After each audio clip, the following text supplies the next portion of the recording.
சாத்தானை பிடிச்சி கட்டி சாத்தானை கொண்டு சாத்தாண்ட ராஜ்யத்தை அழிக்கிறது. இதுதான் அபிஷேகம். சிம்சோன் மேலே இருந்த அந்த பராக்கிரமத்தின் அபிஷேகம், பரிசுத்த ஆவியானவர் தங்கியிருந்த அபிஷேகம், நரிகளை பிடிச்சி, நரிகள் சபைகளை கெடுக்கிற நரிகள், அதாவது இஸ்ரேல் மக்களை கெடுத்த நரிகள், அந்த நரிகளை பிடிச்சி அந்த நரிகளுக்கு வாலில் நெருப்ப கட்டி சத்துருக்களுடைய ஆசீர்வாதங்களை அழிக்கும்படி பிசாசனுடைய ராஜ்யத்துக்குள்ளே விட்டு விட்டார் சிம்சோன். அவைகள் எரித்து சாம்பலாக்கி போனது. அவர்களுக்கு பட்டி சாப்பாடு இல்லை. இப்படியா செய்யக்கூடிய வல்லமை தேவனுடைய அபிஷேகம். சத்துருக்களை பெருமையாக்கி சத்துருக்களை சிறைப்பிடிக்கிறது தான் அபிஷேகம். சிம்சோன் அபிஷேகத்திலால நிரப்பப்பட்ட ஒரு பராக்கிரமத்தின் பாத்திரம். இயற்கைக்கு அப்பாற்பட்ட முறையில் 300 நரிகளை பிடிச்சி கட்டக்கூடிய ஆற்றல் உள்ளவர்.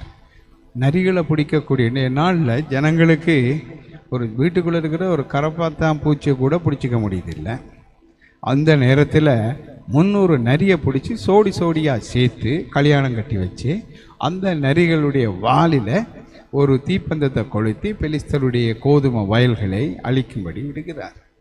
அவருடைய சத்தத்துக்கு என்னென்று நரிகள் செவி கொடுக்கிறது. வா நரி என்று கூப்பிட்ட இப்படி வருகிறது. இதுதான் தேவனுடைய அபிஷேகத்தின் வல்லமை. வேதம் சொல்லுகிறது, நம்முடைய திராட்சை தோட்டத்தை கெடுக்கிற சிறு நரிகளையும் குழி நரிகளையும் பிடியுங்களேன்.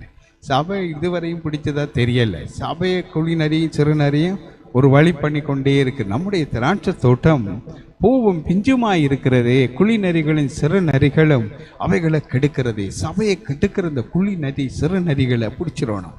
ஆனால் அவங்கள பார்த்தீங்கன்னா மனுஷர்களாக தான் இருப்பாங்க.